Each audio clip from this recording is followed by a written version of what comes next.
Rain poured in endless sheets across the small town of Millbridge. The roads shimmered like silver ribbons under the streetlights, and the world seemed to hold its breath. Inside a dimly lit auto repair shop on the edge of town, Ethan Cole, a 34-year-old mechanic with rough hands and tired eyes, wiped the grease from his fingers and glanced out the window.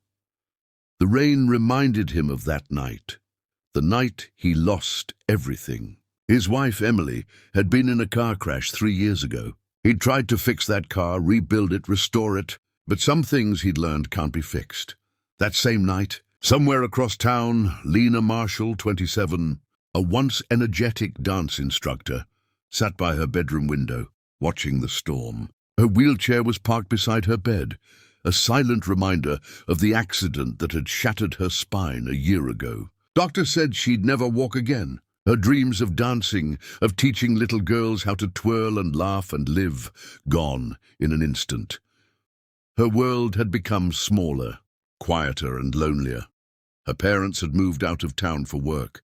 Her friends had slowly drifted away, and the only company she had now was the rhythmic ticking of the wall clock and the distant sound of thunder. That night, her car, the one her late father had left her, refused to start. Not that she went out much anymore, but it was the last piece of him she had. She tried turning the key again, but only a dry clicking sound echoed. Frustrated, she sighed, dialed the local mechanic shop, and hoped someone would answer at this hour. Cole's Auto Repairs, came a deep, steady voice. Hi, my name's Lena. My car won't start. I think the battery's dead, she said softly. It's pouring outside, Ethan muttered, glancing at the storm. But something in her voice, fragile, almost trembling, made him pause. All right, text me your address. I'll be there in 10. 10 minutes later, his truck's headlights cut through the darkness, pulling into the muddy driveway of a small cottage. He saw the car, an old blue sedan, parked beneath a sagging awning. The front door creaked open, and there she was. Lena, a young woman with auburn hair tied loosely in a braid, wearing a grey sweatshirt and a blanket over her lap. Her wheelchair gleamed faintly in the porch light. For a moment, Ethan froze. He hadn't expected that. Sorry to bother you so late, she said with an awkward smile. No bother at all, Ethan replied, grabbing his toolbox. Let's see what's going on. He worked in silence at first, the rain pattering softly around them. Lena watched him from the porch, his movements calm and precise, his shoulders broad beneath his soaked jacket. There was something steady about him, like a man who'd weathered too many storms but still kept standing. So, he said finally, glancing at her, you live here alone? She nodded. Yeah, been a year since the accident. My parents call every week, but she stopped herself, looking down. I manage? Ethan hesitated, then looked back at the car. Well, you shouldn't have to.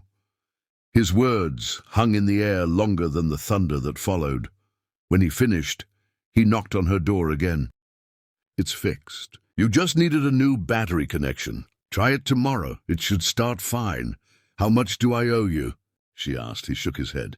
Call it a rainy night discount. She smiled. A real smile, the kind she hadn't felt in months. That's not fair.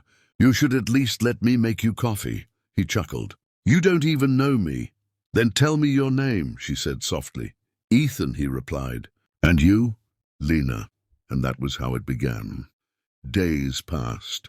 Lena didn't expect to see him again, but a week later she heard a knock at her door. When she opened it, there he was. Same work jacket, same quiet eyes. Your car looked a bit rusty underneath. Thought I'd check if you needed help keeping it in shape. She laughed. Is that your mechanic excuse to check on me? Maybe, he said simply. That visit became 2, then 3. Before long, Ethan started showing up every weekend. Sometimes. The night was alive with sparks. Inside a small workshop on the edge of the city, Faisal stood bent over a workbench, his hands moving with fierce focus. The smell of hot metal and oil hung heavy in the air. Old bike parts were scattered across the table. Half-welded joints glowed orange under his torch, and the hum of a fan struggled against the heat. For weeks, he had worked in silence, cutting, hammering, welding, turning broken scraps into something that could change a life. Not just any life, Aisha's life.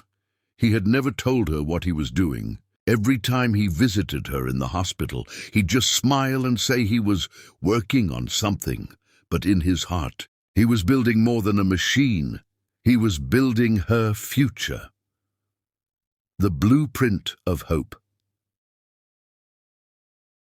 Faisal didn't know much about robotics or medical engineering. What he knew was instinct, how machines moved, how balance worked, how power transferred through metal. He watched online tutorials late into the night, borrowed books from a local college library, and begged a retired engineer to check his design. His notebook was filled with rough sketches, metal braces for legs, hydraulic joints, small motors salvaged from old scooters, and wiring patterns that looked more like art than science. His hands were burned, fingers cut, eyes bloodshot. But whenever